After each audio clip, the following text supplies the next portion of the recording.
तो आज हमारे पास है Moto G54 and iQOO Z7S। तो इन दोनों फोन्स का कंपैरिजन देखने के लिए आप सब लोग जरूर एक्साइटेड होंगे, क्योंकि काफी लोगों ने कमेंट्स में बोला है कि इन दोनों फोन्स का कंपैरिजन देखना है आपको। तो उसी लिए हमने ये आपके लिए कंपैरिजन लेके आए। वैसे हमने सोचा नहीं था कि इन दोनों फोन्स का कोई कंपैरिजन बनाएंगे, पर ये वीडियो सिर्फ आपके लिए है, तो इस वीडियो को सबसे ज्यादा प्यार देना है आप सबको। बाकी देख लेते हैं इन दोनों फोन्स में आपको क्या क्या देखने के लिए मिलता है। तो सबसे पहले इन दोनों फोन्स की डिजाइन की बात कर लेते हैं। तो दोनों ही फोन्स दिखने में काफी अच्छे लगते हैं। दोनों का डिजाइन एकदम सिंपल सा है। अगर मैं मोटो की बात करूं तो एक बैक से कर्व सा डिजाइन दिया है, मतलब बैक बिल्कुल फ्लैट नहीं है इसकी। बाकी अगर मैं iQOO की बात करूं तो एकदम फ्लैट डिजाइन है, 2.5D डिजाइन है। तो दिखने में तो दोनों सही लग रहा है, पर पर्सनली अगर मैं फर्स्ट एकदम देखने की बात करूं तो दिखने में ज्यादा अच्छा लग रहा है वो आपका iQOO लग रहा है कहीं ना कहीं, क्योंकि 2.5D डिजाइन दिखने में ज्यादा अट्रैक्टिव लगता है मोटो के कंपैरिजन है। बाकी बिल्ड क्वालिटी तो दोनों की सेम है, दोनों में प्लास्टिक बैक है, दोनों में प्लास्टिक फ्रेम है, उसमें कोई डिफरेंस नहीं है। अगर मैं थिकनेस की बात करूं तो मोटो की आपकी 8.8 mm की थिकनेस है, जबकि iQOO की 7.8 mm की। वेट की भी बात करता हूं तो आपका मोटो का वेट 192 ग्राम आता है, जबकि iQOO का 173 आता है। तो iQOO काफी लाइट वेटेड भी है और काफी स्लीक भी है।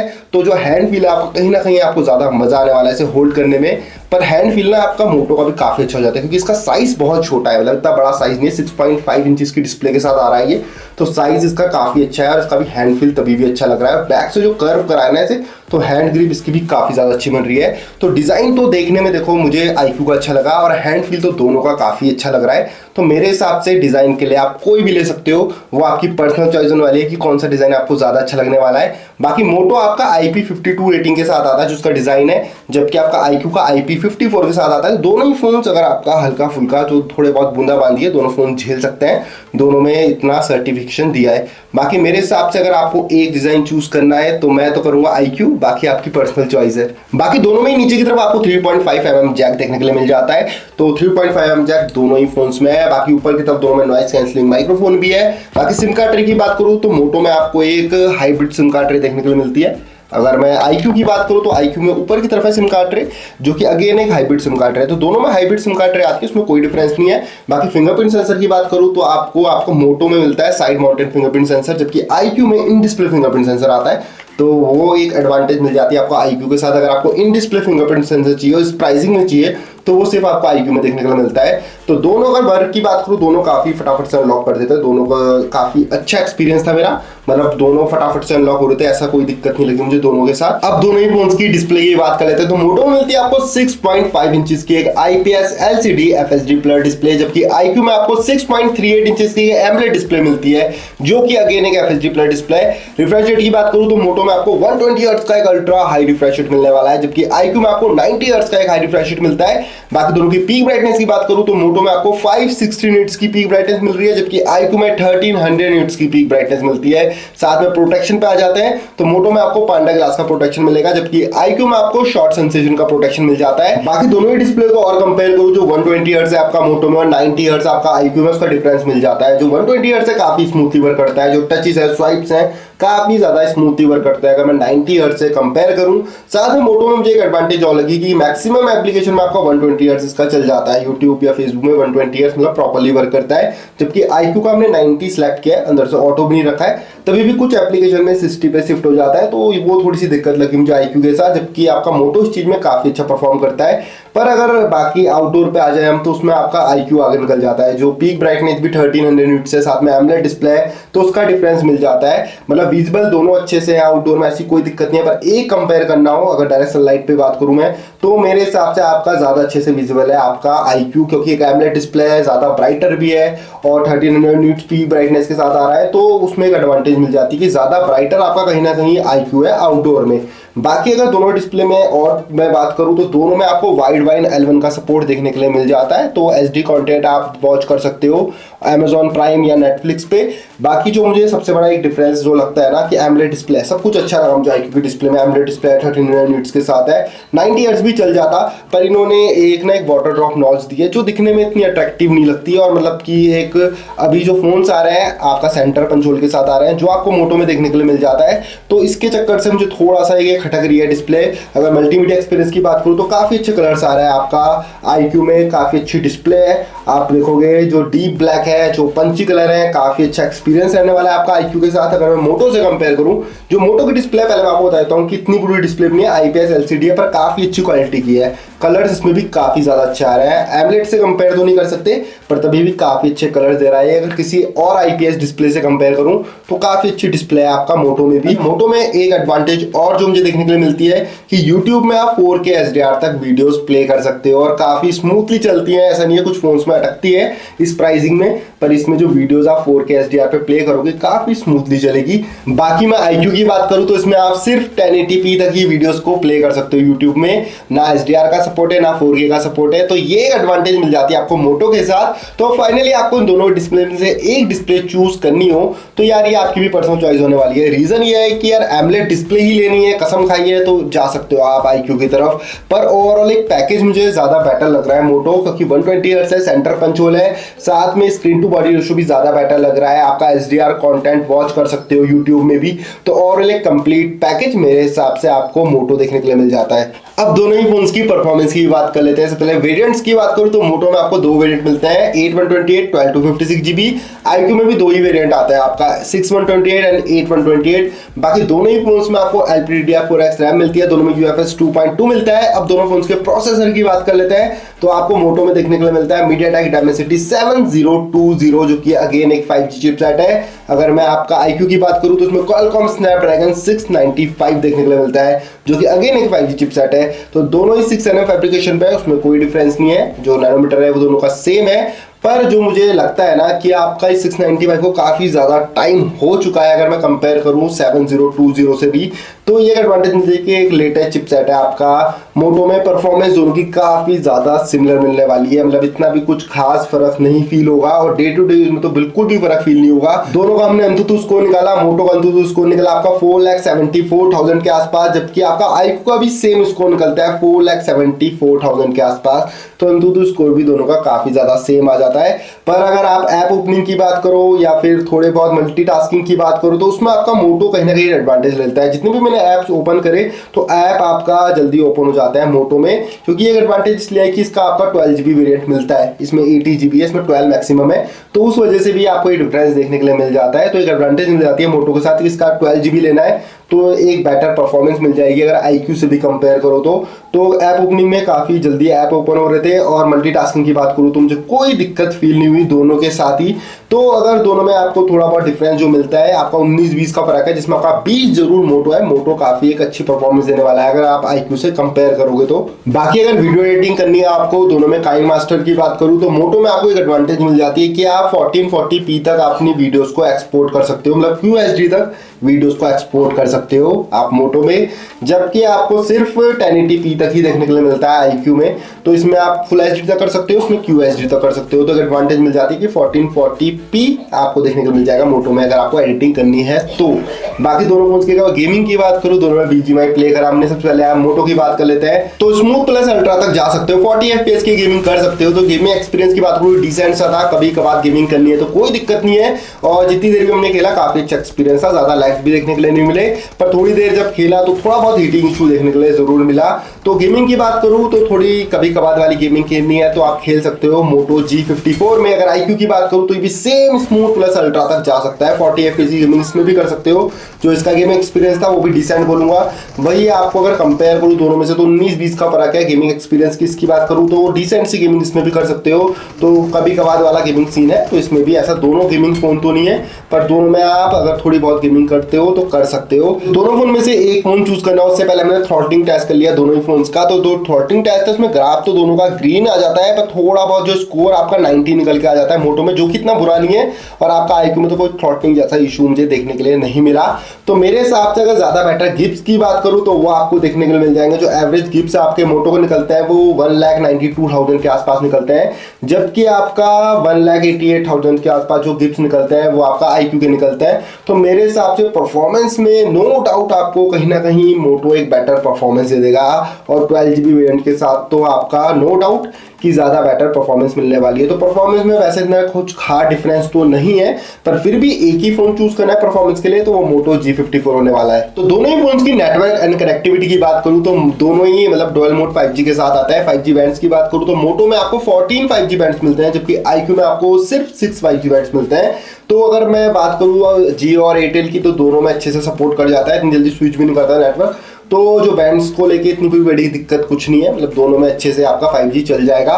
बाकी आपको देखने के लिए मिलता है ब्लूटूथ 5.3 मोटो में, जबकि आपका iQOO में ब्लूटूथ 5.1 आता है। बाकी दोनों में वाईफाई 5 है, दोनों में NFC का सपोर्ट नहीं है। साथ में आपको FM रेडियो का सपोर्ट मिल जाता है आपका मोटो में, जबकि आपका iQOO में FM रेडियो का सपोर्ट नहीं है। तो ओवरऑल दोनों को मैं चूज करना हो तो मोटो में कहीं ना कहीं एक एडवांटेज मिल जाती है कि आपका ब्लूटूथ वर्जन 5.3 मिल जाता है, आपको 14 5G बैंड्स भी मिल जाते हैं, साथ में FM रेडियो का सपोर्ट मिल जाता है। तो इस नेटवर्क एंड कनेक्टिविटी की बात करूं तो उसमें आपका मोटो कहीं ना कहीं थोड़ा ज्यादा आगे निकल जाता है। अब दोनों ही फोन्स की कैमरे की बात कर लेते हैं। सबसे पहले कैमरा 2 API की बात करूं तो दोनों ही फोन्स में आपको कैमरा 2 API का सपोर्ट मिल जाएगा, मतलब अपने कैमरे को मैनुअली एक्सेस कर सकते हो आप दोनों ही फोन्स में। बाकी अब रियर कैमरे पे आ जाते हैं तो मोटो में मिलता है आपको 50 MP का मेन कैमरा विद OIS, साथ में 8 MP का अल्ट्रा वाइड प्लस मैक्रो आपको देखने को मिलता है, मतलब अल्ट्रा वाइड और मैक्रो दोनों 8 MP का एक ही कैमरा लगा हुआ है।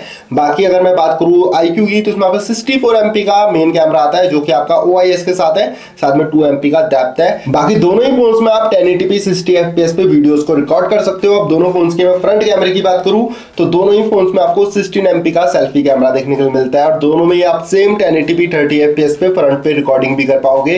बाकी दोनों फोन्स के कुछ कैमरा सैंपल्स और वीडियोस की भी बात कर लेते हैं। तो दोनों ही फोटोज में आपको कलर कॉन्ट्रास्ट का डिफरेंस देखने को मिल जाता है। ज्यादा कॉन्ट्रास्टी कलर की बात करूं तो आपको मोटो में देखने को मिलेंगे, और क्लोज टू नेचुरल फोटोज की बात करूं तो वो आपको iQOO में देखने के लिए मिलती है। तो वो आपकी चॉइस होने वाली है कि आपको कैसी फोटोज ज्यादा बेटर लगती है। अगर आपको ऐसी फोटोज चाहिए जो डायरेक्टली सोशल मीडिया पे आप पोस्ट कर सको तो आपका मोटो में आती है। कलर ज्यादा बूस्ट हो जाते हैं, फोटो ज्यादा आई प्लीजिंग लगती हैं, तो वो फोटोज आपको कहीं ना कहीं मोटो में देखने को मिलती है। iQOO की फोटो उनके लिए जिन्हें एकदम नेचुरल कलर्स चाहिए, जो आप फोटोग्राफी करेंगे नेचर की तो ज्यादा क्लोज टू नेचुरल फोटोज चाहिए होती है, तो उसके लिए आपका iQOO ज्यादा बेटर होने वाला है। बाकी फोटोज की बात करूं तो पहली बार मुझे फोटो देख के पसंद आने वाली है वो कहीं ना कहीं मोटो की आने वाली है। बाकी पोर्ट्रेट शॉट में एयर डायरेक्शन दोनों का काफी अच्छा, उसमें कोई दिक्कत नहीं है। वाइड एंगल खाली आपको मोटो में मिलता है, दोनों फोटोज मोटो से लिए तो दोनों में ही डिसेंट सी डिटेल है। ये भी 8 MP का मैक्रो है, जो वाइड एंगल है वही मैक्रो का वर्क करता है, तो इसमें भी आपको डिसेंट सी डिटेल्स मिलती हैं, तो मैक्रो भी काम चलाऊ है इसका।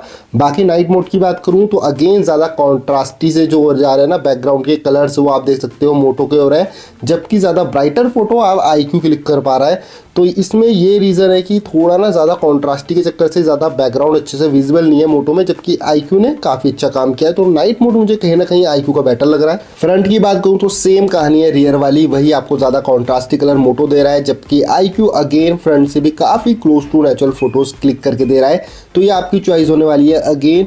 पर एक प्लस पॉइंट iQOO के साथ मुझे ये लगा कि डिटेल्स मुझे कहीं ना कहीं ज़्यादा बेटर लग रही है मोटो के कंपैरिजन में, और एयर डायरेक्शन दोनों का काफ़ी अच्छा है। फ्रंट रिकॉर्डिंग में दोनों 1080p 30 FPS पे रिकॉर्डिंग कर रहे हैं और दोनों से आप डिसेंट सी रिकॉर्डिंग कर सकते हो। तो अगेन वो भी आप देख सकते हो कि ज़्यादा स्टेबल वीडियो आपको मोटो में देखने को मिलती है iQOO के कंपैरिजन में। और रियर की बात करूँ तो उसमें दोनों 1080p 60 FPS पे कर रहे हैं, तो उसमें मुझे ज़्यादा स्टेबल वीडियो कहीं ना कहीं मोटो में देखने के लिए मिली। तो मेरे हिसाब से मोटो कहीं ना कहीं काफ़ी अच्छी वीडियोज़ रिकॉर्ड कर सकता है, और मोटो के साथ मेरा एक्सपीरियंस रियर कैमरे से ज़्यादा बेटर रहा, चाहे वो फोटोज़ हो चाहे वीडियोज़ हो। बाकी मेरे लिए मोटो बेटर है। अब दोनों ही फोन्स की ऑडियो सुन लेते हैं, किस फोन की ऑडियो ज़्यादा बेटर है। इसलिए मोटो की ऑडियो सुन लेते हैं।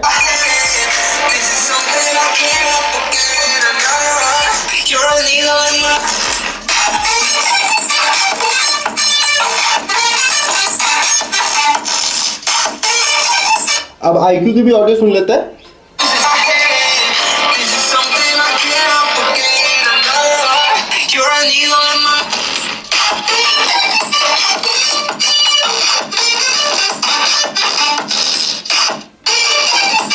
तो दोनों फोन्स की ऑडियो सुनने के बाद जो मुझे लगता है ना, आपको मोटो में मिल रहा है डबल स्टूडियो स्पीकर, साथ में डॉल्बी एटमॉस का भी सपोर्ट है, जबकि iQOO में एक सिंगल स्पीकर है और वो मोनो स्पीकर है। तो जो ऑडियो का डिफरेंस है वो बहुत ज्यादा है, मतलब कि काफी ज्यादा लाउड ऑडियो आपको सुनने के लिए मिलेगी मोटो में अगर कंपेयर करूँ iQOO से। तो साथ में आपका जो बेस है वो भी ज्यादा बेटर है आपका मोटो में। तो ऑडियो में यार कोई कंपेरिजन नहीं है कि आपका मोटो कहीं ना कहीं ज्यादा बेटर आपको ऑडियो दे रहा है, बेस ज्यादा बेटर है। तो ऑडियो के लिए कहीं ना कहीं मोटो G54 एक बेटर डील रहने वाला है। तो अब दोनों ही फोन्स की बैटरी की बात कर लेते हैं। तो आपको मोटो में 6000 mAh की एक बड़ी बैटरी मिलती है, 6000 mAh बैटरी आती है आपका मोटो में। IQ में आपको 4500 mAh की बैटरी मिलती है। जो बैटरी का डिफरेंस है वो काफी ज्यादा है, 6000 और 4500 में 4500 में। बाकी चार्जिंग स्पीड की बात करूं तो मोटो में आपको 33 वॉट की एक फास्ट चार्जिंग मिलती है, जबकि IQ में 44 वॉट की एक फ्लैश चार्जिंग मिलती है। तो चार्जिंग स्पीड कहीं ना कहीं आपका IQ में ज्यादा है, पर मोटो में एडवांटेज है 6000 जो mAh बैटरी मिल रही है ना इसकी, अगर आपका ठीक ठाक यूज भी है ना तो आपका एक दिन तो निकाल ही देगी। कितना भी यूज कर लो आपका एक दिन कहीं नहीं गया मोटो में। अगर IQ की बात करूं तो अगर इसमें आप ठीक ठाक यूज कर लेते हो ना तो आपका एक दिन नहीं निकाल पाएगी। अगर बहुत कॉलिंग वॉलिंग करोगे खाली या थोड़ा बहुत यूज कर लोगे तो एक दिन पक्का निकल जाएगा, क्योंकि एमोलेड डिस्प्ले ना तो बैटरी थोड़ी ज्यादा कंज्यूम करेगा। तो उस हिसाब से बोलूं तो आपका बैटरी, अगर आपको ज्यादा बैटरी चाहिए, आपका काम उस हिसाब से कि बैटरी काफी ज्यादा चाहिए, तो उसमें मोटो नो डाउट आप मोटो ले लो बिना सोचे समझे। तो बैटरी के लिए मोटो कहीं ना कहीं ज्यादा बेटर है। अब दोनों ही फोन्स की ओएस की बात कर लेते हैं। तो मोटो में मिलता है आपको MyUX जो कि Android 13 पे बेस्ड है, और आपको IQ में मिलता है FunTouch OS 13 जो कि अगेन Android 13 पे बेस्ड है। तो OS अपग्रेड की बात करूं तो मोटो में आपको एक OS अपग्रेड मिलने वाला है, मतलब कि आपका 13 पे 14 तक चला जाएगा। अगर IQ की बात करूं तो उसमें आपको 2 OS अपग्रेड मिलेंगे, मतलब ये आपका 13 पे 14 और 15 तक, ये 15 तक जाएगा मैक्सिमम, Android 15 तक, ये Android 14 तक। बाकी दोनों में ही आपको 3 ईयर के सिक्योरिटी अपडेट्स भी देखने के लिए मिल जाएंगे। बाकी दोनों OS की और बात करूं तो क्लीन OS वाला फील है वो आपको मोटो में देखने के लिए मिलने वाला है, मतलब कोई प्री इंस्टॉल ऐप नहीं है, इतने सब गूगल के ऐप्स हैं, कोई ब्लॉटवेयर नहीं है। तो मेरे हिसाब से काफी क्लीन OS एक्सपीरियंस आपका मोटो के साथ रहने वाला है। जबकि IQ की बात करूं तो उसमें भर भर के ब्लॉटवेयर है, मतलब कि प्री इंस्टॉल ऐप बहुत ज्यादा है और ये कचरा आप डिलीट कर सकते हो। साथ में इसमें इसके गर्मा गर्म गेम और app, hot game hot apps भी है, जिन्हें आप अंदर से क्लिक करोगे उसके ऊपर सेटिंग के अंदर जाके इन्हें यहाँ से डिसेबल कर सकते हो। तो दोनों चीजें आप कर सकते हो। बाकी इसमें से कुछ ऐप्स आपको हटाने पड़ेंगे क्योंकि ऐप बहुत ज्यादा भर के आते हैं इसमें, मतलब कि ब्लॉटवेयर बहुत ज्यादा है। ये क्लीन OS वाला फील लेना है तो वो मोटो है। बाकी दोनों में कस्टमाइज करने के लिए काफी अच्छे ऑप्शन है। आप IQ में जैसे देखोगे तो आपको इसमें डायनेमिक इफेक्ट का ऑप्शन मिलेगा, जिसमें आप अपनी charging animation, face animation, fingerprint animation ये सब कस्टमाइज कर सकते हो। अगर मोटो की बात करूँ तो उसमें मोटो का ऑप्शन मिलता है, जिसमें आपको अंदर पर्सनलाइज का ऑप्शन मिलता है, जिसमें आप अपने कोई भी आइकन्स, थीम या फिर शेप्स आइकन की ये सब कस्टमाइज कर सकते हो। और साथ में आपको मोटो सिक्योर का ऑप्शन भी मिलता है, जिसमें आप अपने कोई भी फाइल्स रख सकते हो, मतलब कि सिक्योर कर सकते हो उन फाइल्स को, कोई भी डाटा है उन्हें प्राइवेट रख सकते हो। तो ये चीजें आपको मोटो में भी देखने को मिल जाएगी। बाकी मोटो में आपको जेस्चर्स भी देखने के लिए मिल जाएंगे, जो फ्लैश लाइट ऑन कर सकते हो आप। तो ये चीजें काफी अच्छी आपको मोटो में भी देखने को मिल जाएगी। तो OS एक्सपीरियंस की बात करूं तो एक चूज करना हो तो यार मुझे क्लीन OS ज्यादा बेटर लगता है, तो इसलिए मुझे मोटो की तरफ जा रहा हूँ। बाकी अगर आपको FunTouch OS लगता हो या वीवो का फोन आपने यूज किया हो, IQ का यूज किया हो, ये आपको ज्यादा इजी टू यूज लगे तो आप IQ की तरफ भी जा सकते हो। पर्सनली मुझे ये क्लीन OS ज्यादा पसंद आता है तो मैं जाऊंगा मोटो की तरफ। तो फाइनली आपको इन दोनों फोन में से कौन सा फोन परचेज करना चाहिए, तो यार मेरा ना सीधा सॉल्यूशन बताता हूँ आपको क्या है कि अगर आपको एक एमोलेड डिस्प्ले चाहिए, इन डिस्प्ले फिंगरप्रिंट चाहिए ना फ्रंट में, तो वो आप IQ की तरफ चल जाओ बिना सोचे समझे। मतलब कि ये दो चीज सिर्फ आपको IQ में मिलेगी, एक एमोलेड डिस्प्ले और फ्रंट में फिंगर। बाकी अगर आपको ओवरऑल एक कंप्लीट पैकेज चाहिए, जैसे मैं जो लेना चाहूंगा वो चाहेगा मोटो। रीजन क्या है कि यार आपको ओवरऑल एक कंप्लीट पैकेज मिल रहा है। बैटरी काफी ज्यादा अच्छी है, 6000 mAh, IPS डिस्प्ले जरूर है पर 120 हर्ट्ज के साथ है, सेंटर पंच होल है, चार्जिंग स्पीड भी ठीक है, 33 वॉट है। साथ में कैमरा क्वालिटी अच्छी लगी मुझे। अगर रियर का कैमरा बोलूँ तो मुझे ज्यादा बेटर लगा मोटो का, फ्रंट मुझे IQ का ज्यादा बेटर लगा। जो डिटेल्स हैं वो IQ के फ्रंट कैमरे में ज्यादा बेटर है, नो डाउट। पर अगर आपको रियर कैमरा ज्यादा अच्छा चाहिए, वीडियो ज्यादा अच्छी रिकॉर्ड करनी है, तो उसमें कहीं ना कहीं मुझे मोटो ज्यादा बेटर लगा। तो ओवरऑल कंप्लीट पैकेज बोलूं, साथ में ऑडियो में भूल गया था, ऑडियो इसकी बहुत ज्यादा अच्छी है, मतलब कि जो डॉल्बी एटमॉस का भी सपोर्ट है, डबल स्टूडियो स्पीकर, ऑडियो लाजवाब है। तो मेरे हिसाब से यार एक कंप्लीट पैकेज चूज करना हो ना तो IQ में तो सिर्फ डिस्प्ले पे इसका ध्यान जाता है कि एक एमोलेड डिस्प्ले सबसे, और कुछ कहीं नहीं जाता इसका डिजाइन, सिर्फ डिस्प्ले में जाएगा इस फोन में डिजाइन। इसमें आपको सब कुछ मिलता है, मतलब कंप्लीट एक पैकेज है। तो पैकेज कंप्लीट लेना है तो मोटो मेरे लिए एक बेटर डील है। बाकी आपकी अपनी चॉइस है, मैंने बता दिया कि मुझे मोटो ज्यादा बेटर लगा। ओवरऑल कंप्लीट पैकेज है, रीजन बता दिया आपको क्या क्या रीजन है। बाकी अगर आपको ये वीडियो पसंद आई हो तो चैनल को सब्सक्राइब कर देना, वीडियो को लाइक कर देना और बेल आइकन जरूर प्रेस कर देना।